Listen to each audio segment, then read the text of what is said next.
care what that map says, you are in direct violation of the covenants. This is my property. You have no jurisdiction here. The first time the red camera light blinked through my bedroom window at 3:12 a.m., I thought a police car was in our yard. The whole wall pulsed red, cold air pushing in from the cracked window, carrying the smell of wet asphalt and burnt coffee. I yanked up the blinds and squinted into the Cul De Sac. A brand new silver pole stood at the edge of the street, camera head tilted straight at my window, little green light winking. Under it, in a fuzzy robe and neon pink slippers, stood Karen from 3 houses down, clutching a tablet like a trophy and staring up at my bedroom like she had just installed a new toy on her own property instead of mine. By breakfast, there were 3 cameras. By dinner, there were 9, hanging off the light post, the stop sign, even zip-tied to the big maple tree where our kids usually chalk the roots. Later I would laugh and say it like a movie title, Karen posted cameras over the Cul De Sac, then I filed the Plat map. But that morning, nobody was laughing. My son whispered that it felt like we lived in a zoo. My wife tried to ignore the blinking dots while scrambling eggs, but her eyes kept sliding to the tiny red light. I tried to be reasonable.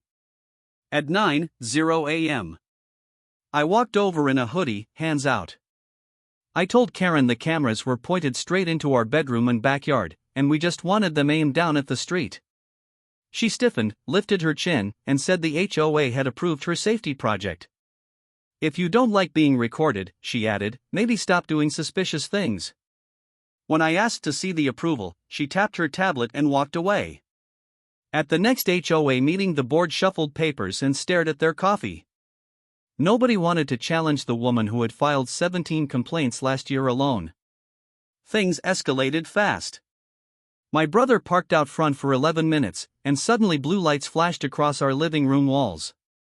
Karen had called in a suspicious vehicle. Timeline item 1 April 5 at 4:27 a.m. false trespass call.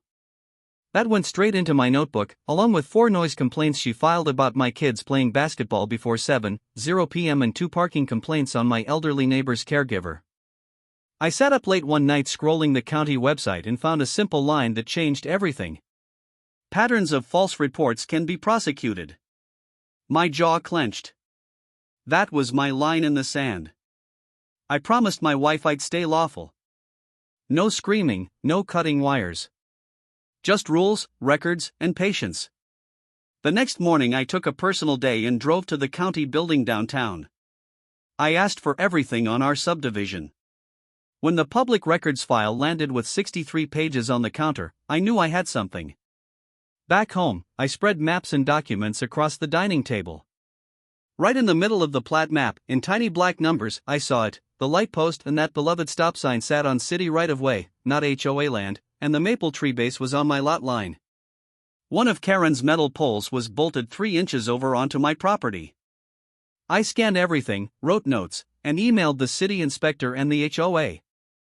I lined up photos, emails, and call logs in a binder, like a low-budget courtroom show prepped in my kitchen. The trap snapped shut at the emergency safety meeting the HOA president called on May 3, 2024. The clubhouse smelled like cheap coffee and old carpet. Karen sat at the end of the table talking about crime and how she had spent almost $1,000 of her own money to protect us. Then the city inspector walked in with a clipboard, followed by a local officer holding a thin folder.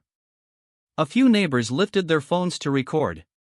The inspector laid my Plat map in the center of the table and spoke in calm, bored tones. The poles on city structures were illegal, the camera aimed into my bedroom violated privacy rules, and the pole on my lot was trespassing. The officer added that every one of Karen's reports came from the same address, and that her April 5 call was documented as unfounded. Laughter started as tiny snorts. Karen's face went from red to gray as the HOA president quietly suggested she remove all equipment within 7 days or face fines and possible city citations. The officer said any more false calls could be treated as harassment.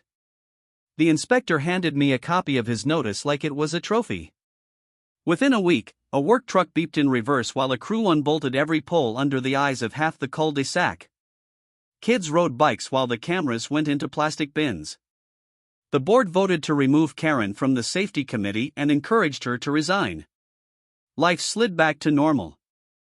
Now on warm nights we sit under the maple tree and share lemonade with neighbors who smile a little wider knowing a map and some patience beat a bully. Please follow for more HOA showdowns like this. Do you think she got what she deserves? Comment below.